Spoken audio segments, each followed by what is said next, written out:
ಹರಿ ಓಂ. ಎಲ್ಲರಿಗೂ ನಮಸ್ಕಾರ.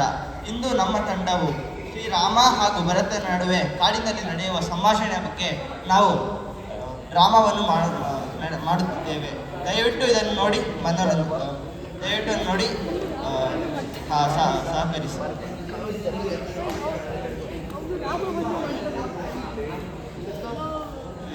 ಯಗಿ ಯಗಾಗಿ ಯಗಿ ಯಗಿ ಯಗಿ ಯಗಾಗಿ ಯಗೀಯ ಬಂದೇವು ನಾವು ಅಯೋಧ್ಯೆ ನೋಡೋದಕ್ಕ, ಸ್ವಾಮಿ ದರ್ಶನ ಮಾಡಿ ನಾವು ಹೋಗೋದಕ್ಕ. ಅರಗಿ ಯಗಿ ಯಗಾಗಿ ಯಗಿ ಯಗಿ ಯಗಿ ಯಗಾಗಿ ಯಗೀಯ.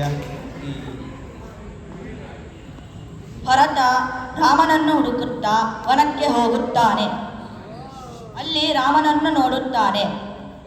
ರಾಮನನ್ನು ನೋಡಿದ ತಕ್ಷಣ ಅಯೋಧ್ಯೆಗೆ ಮರಳಿ ಬರಲು ಕೇಳಿಕೊಳ್ಳುತ್ತಾನೆ. ಆಗ ರಾಮನು ಹೇಳುತ್ತಾನೆ, ನನಗೆ ನಮ್ಮ ತಂದೆ 14 ವರ್ಷಗಳ ಕಾಲ ವನವಾಸವನ್ನು ನೀಡಿದ್ದಾರೆ. ಅವರ ಮಾತನ್ನು ಮೀರಿ ನಾನು ಹೇಗೆ ನಿಭಾಯಿಸಲಿ, ನೀನೇ ಹೇಳು ಅಂತ ಹೇಳುತ್ತಾನೆ. ಆಗ ಭರತ ಹೇಳುತ್ತಾನೆ, ನಿಮ್ಮ ಪಾದವನ್ನು ಮುಟ್ಟಿ ಕೇಳುತ್ತೇನೆ, ದಯವಿಟ್ಟು ಅಯೋಧ್ಯಕ್ಕೆ ಮರಳಿ ಬನ್ನಿ. ನನ್ನ ಕೈಯಲ್ಲಿ ರಾಜ್ಯವನ್ನು ಆಳಲು ಆಗುವುದಿಲ್ಲ. ನನ್ನ ಅಮ್ಮನ ತಪ್ಪಾಗಿದೆ. ಆಗ ರಾಮನು ಅಯೋಧ್ಯಕ್ಕೆ ಮರಳಿ ಬರಲು ನಿರಾಕರಿಸುತ್ತಾನೆ.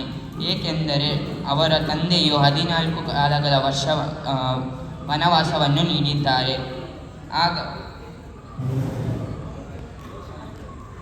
ಆಗ ರಾಮನು ಹೇಳುತ್ತಾನೆ, ನಮ್ಮ ತಂದೆ ಭೂಲೋಕದಲ್ಲಿ ಮಾನ್ಯನಾಗಿ ದೇವೇಂದ್ರನಂತೆ ಆತನು ಇದ್ದನು.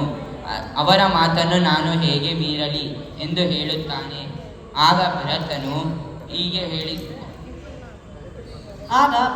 ಹೇಳುತ್ತಾನೆ, ದಯವಿಟ್ಟು ನಾನು ನಿನ್ನಲ್ಲಿ ಕೇಳಿಕೊಳ್ಳುತ್ತೇನೆ, ದಯವಿಟ್ಟು ಅಯೋಧ್ಯಕ್ಕೆ ಮರಳಿ ಬನ್ನಿ ಎಂದು ಕಣ್ಣೀರಿನಿಂದ ರಾಮನ ಪಾದವನ್ನು ಮುಟ್ಟಿ ಹೇಳುತ್ತಾನೆ. ಆಗ ಭರತನು ಹೇಳುತ್ತಾನೆ, ನೀವಿಲ್ಲದೆ ನನಗೆ ರಾಜ್ಯವನ್ನು